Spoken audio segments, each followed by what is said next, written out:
যে দুনিয়ার লজিকে আমি যদি ধরেন পকেটে আমার 1000 টাকা থাকে, তাহলে 1000 টাকা থেকে যদি আমি 500 টাকা দান করি, যে 1000 টাকা, এখান থেকে 500 টাকা যদি দেই আপনাকে, তাহলে 500 টাকা দুনিয়ার কাগজে কলমের হিসাবে কমে গেল। কিন্তু সাথে সাথে এইটার সাথে সাথেই গায়েবের অদৃশ্য লজিকে প্লাস হয়ে গেল।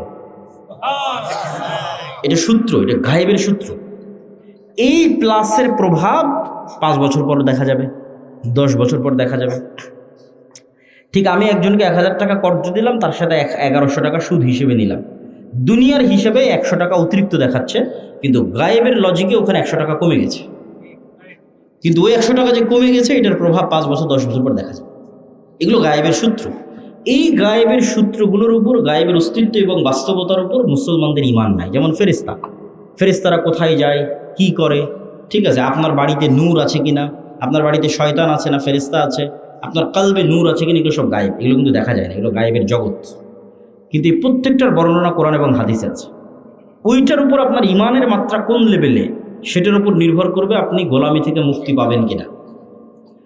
ঠিক গায়েবের আর একটা বড় অংশ হচ্ছে পরকাল, জান্নাত জাহান্নাম, বারজাখী জীবন, এগুলো গায়েব।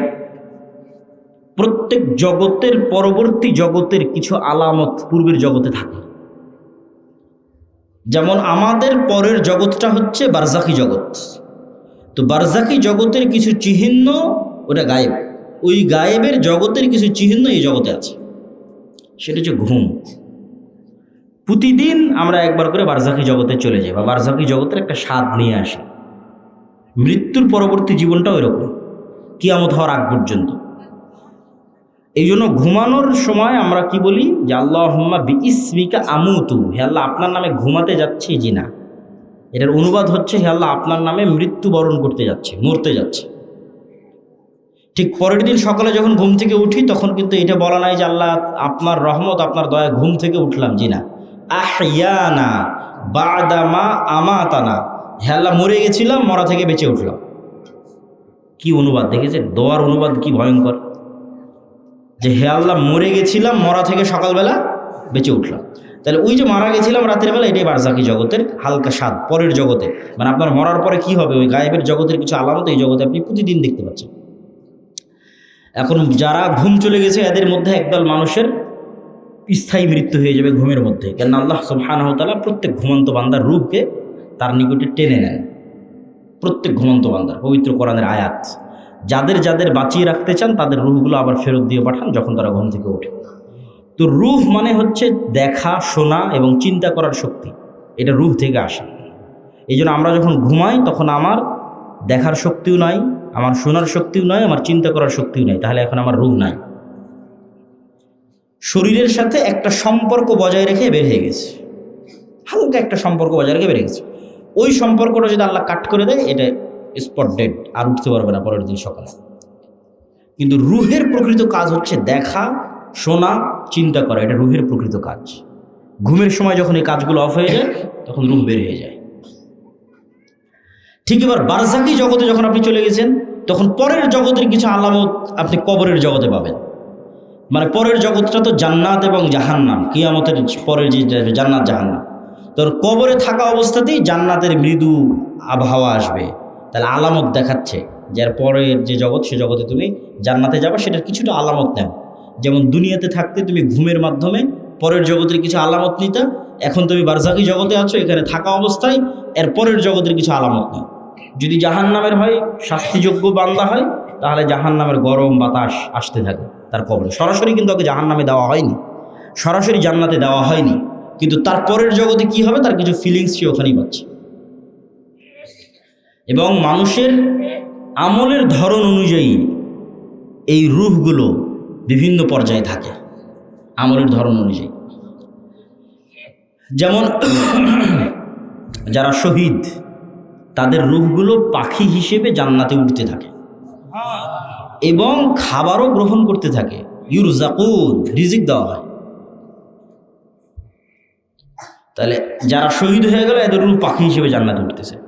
এদের চেয়েতেও যারা শ্রেষ্ঠ, শহীদদের চেয়েতেও যারা টপ লেভেলের রূহ, তারা আল্লাহ সুবহানাহু ওয়া তাআলার আরশের নিচে ঝুলন্ত অবস্থায় থাকে বারজাখী জগতে। এদের চাইতেও যারা টপ লেভেলের শ্রেষ্ঠ তারা হচ্ছে নবীরা। তারা দুনিয়া থেকে মৃত্যুবরণ করেছে, কিন্তু নবীদের বারজাকি জগতের জীবনযাপন আরও উন্নত পর্যায়ে, মানে কোয়ালিটি আরও বেশি। কোয়ালিটিটা কেমন? রাসূলুল্লাহ সাল্লাল্লাহু আলাইহি ওয়াসাল্লাম যখন গেলেন, প্রথম আসমান, দ্বিতীয়, তৃতীয়, চতুর্থ, পঞ্চম, ষষ্ঠ, সপ্তম সব আসমানে নবীদের সাথে কথা হয়েছে। তো নবীরা তো মরে গেছে দুনিয়াতে, তাহলে ওখানে কীভাবে কথা হচ্ছে? নবীদেরকে সাথে করে না সালাত কীভাবে হচ্ছে? তথা নবীদের বারজাকি জগতের যে জীবন, সেটা বারজাকি জগতে আর যত রূহ আছে তাদের চেয়ে টপ কোয়ালিটির জীবন, যেখানে ইবাদত করাও সম্ভব, যেখানে কথা বলাও সম্ভব। মুসা আলাইহিস সালাম তো কতদিন আগে মরে গেছে, কিন্তু মুসা আলাইহিস সালামের সাথে মুহাম্মদ সাল্লাল্লাহু আলাইহি ওয়াসাল্লামের দেখা হচ্ছে মেরাজের সফরে এবং কথা বলতেছে। তাই এটা হলো বারজাকি জগতের জীবন, যেটা কিয়ামতের পূর্ব পর্যন্ত এবং মৃত্যুর পরের। তাহলে এগুলো তো গায়েব।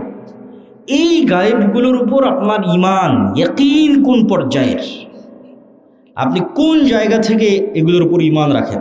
এগুলোকে আপনি চোখে দেখতে পাওয়ার মতো ঈমান রাখেন, না বাস শুনলাম দেখলাম শেষ? যতক্ষণ পর্যন্ত চোখে দেখতে পাওয়ার মতো ঈমান অর্জন এই জিনিসগুলোর উপর না হবে, ততক্ষণ পর্যন্ত গোলামি থেকে মুক্তির রাস্তা তৈরি হবে না। এই জন্য ঈমান মজবুত করা সবচেয়ে জরুরি। আর যদিও আজকের দুনিয়ার বস্তুবাদী জগতে মনে হচ্ছে যে বস্তুবাদী জগতে কিভাবে গায়েবের উপর ঈমান রাখা যায়, কিন্তু আমি চিন্তা করে দেখলাম যে এই বস্তুবাদী জগতে গায়েবের উপর ঈমান মজবুত করার আরও বেশি রাস্তা তৈরি হয়েছে। আমার চিন্তা, আমি উল্টাভাবে চিন্তা করেছি যে মানুষ মনে করতেছে যে সে মোবাইলের আনন্দ বিনোদনের মধ্যে ডুবে যাচ্ছে, মদ, জুয়া, আড্ডা, পৃথিবীতে এমন কোনো গুনাহের রাস্তা নেই যেটা বর্তমানে উন্মুক্ত হয়নি, ফলত সে কীভাবে গায়েবের উপর ইয়াকিন রাখবে?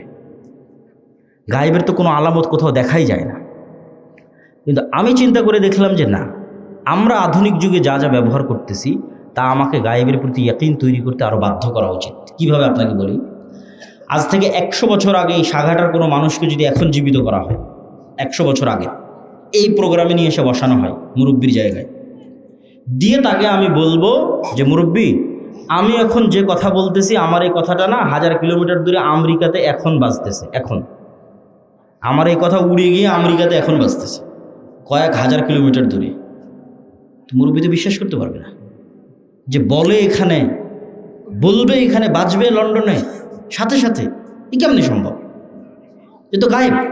এটা কিন্তু 100 বছর আগে এটাই গায়েব, 100 বছর আগে এটাই গায়েব। অথচ আমি কথা বললে আমার এই কথা উড়ে আমেরিকা, পৃথিবী যেদিন সৃষ্টি হয়েছে সেই দিন থেকেই যায়। বুঝেন মনে হয় আমার কথা? এটা মানুষ জানতো না। এটা তো আলোর গতির মধ্যে, আলোর মধ্যে ডাটা ট্রান্সফার হয়, এই জ্ঞান মানুষের ছিল না। কিন্তু ট্রান্সফার তো ভাই যেদিন থেকে আল্লাহ পৃথিবী সৃষ্টি করেছে সেই দিন থেকেই হয়। মানে আমি এখান থেকে বলবো আর এটা আলোর গতির সাথে আমার এই কথা সারা পৃথিবীতে ঘুরতেছে, বা আলো যতদূর পর্যন্ত যাচ্ছে আমার এই কথা অতদূর পর্যন্ত যেতে থাকতেছে। এটা যেই দিন থেকে পৃথিবী আল্লাহ সৃষ্টি করেছে সেই দিন থেকে। তাহলে এটা আমাদের জন্য কি ছিল? গায়েব ছিল। বলেন তো এটা আমাদের জন্য কি ছিল? গায়েব ছিল। তখন জানতাম না। তাহলে এইটা যদি সম্ভব হয় যে কথা বলবো এখানে আর আলোর গতিতে সেই কথা গিয়ে বাজবে আমেরিকায়, এবং আমেরিকায় বসে মানুষ শুনতেছে, এখন লন্ডনে বসে মানুষ শুনতেছে, আপনারা টিভি মোবাইলে ব্যবহার করতেছেন, তাহলে এটা ব্যবহার করা অবস্থায় আপনি কিভাবে বিশ্বাস করতেছেন যে এই কথা আল্লাহ শুনতেছেন? বলেন আল্লাহু আকবার। আপনি মোবাইল ব্যবহার করা অবস্থায় মানুষ আপনার কথা শুনে নিচ্ছে, মানুষের তৈরি করা যন্ত্র দিয়ে। আমার এখনকার কথা মানুষ শুনে নিচ্ছে ইংল্যান্ডে বসে থেকে, আমেরিকায় বসে থেকে, আর আমি বিশ্বাস করতেছি আরে আমি যে কথা বলছি এটা তো মনে হয় আল্লাহ শুনতে পাচ্ছেন। তাহলে আপনি আধুনিক প্রযুক্তির প্রত্যেক যে জিনিস ব্যবহার করতেছেন ওই জিনিসে এবার এই স্টাইলে চিন্তা করবেন যে মানুষ যদি এই পর্যন্ত করতে পারে তাহলে আল্লাহ কোন পর্যন্ত করতে পারে। তাহলে আপনি যত চিন্তা করবেন তত গায়েবের উপর আপনার ইয়াকিন বাড়বে। যেহেতু ভয়ঙ্কর আমরা গেঁড়া কলে ফেসে গেছি। বর্তমান বিজ্ঞান এটাই বলতেছে যে কাফা বিনাফসিকাল ইয়াউমা আলাইকা হাসিবা, যে আজকে তোমার হিসাবের জন্য তুমি যথেষ্ট। আলজামনাহু তায়রাহু, মানুষের সাথে মানুষের পাখিকে আমি মানুষের ঘাড়ের সাথে বেঁধে দিয়েছি, শাব্দিক অনুবাদ করলাম। তো কেমনে মানুষ তার হিসাবের জন্য নিজেই সে যথেষ্ট, আলাদা করে হিসাব করা লাগবে না, এইটার একটু দু একটা উদাহরণ দেই। এই যে আমরা এখানে কথা বলতেছি, এই কথা এখন আলোর সহযোগিতায় পৃথিবীর বাংলাদেশের সব জায়গায় পৌঁছে যাচ্ছে। তো এই আলোটা যতদূর যাচ্ছে এই কথা কিন্তু এই আলোর মধ্যে আছে। শুধু কথা না, আমার দৃশ্য, আমার ছবি, আমার ভিডিও এই আলোর মধ্যে আছে। আলো ডাটা ট্রান্সফার করতে পারে, যেটা দিয়ে এরা ক্যামেরার কাজ করতেছে, মোবাইলের কাজ করতেছে, সেটাই। তো এখন আমরা যদি পৃথিবীতে এমন একটা যন্ত্র আবিষ্কার করি যেটা আলোর চেয়ে বেশি জোরে দ্রুত চলে, আর আবিষ্কার করা মানুষের পক্ষে সম্ভব নয়। কল্পনা করে যে আমরা একটা অলৌকিক কার্যকলাপের মাধ্যমে একটা মেশিন তৈরি করলাম আলোর চেয়ে জোরে চলে, দিয়ে এখন আজ থেকে 15 বছর আগে চলে গেছি, আলোর চেয়ে বেশি গতিতে 15 বছর আগে চলে গেছে। তো 15 বছর আগে সাঘাটার মাটি থেকে যে আলোটা ছুটেছে আকাশের দিকে, ওই আলোটা এখন যে জায়গায় আছে আমি ওর আগে গিয়ে বসে গেছি, ওর আগে গিয়ে পৌঁছে গেছি, আলোটাকে ধরবো।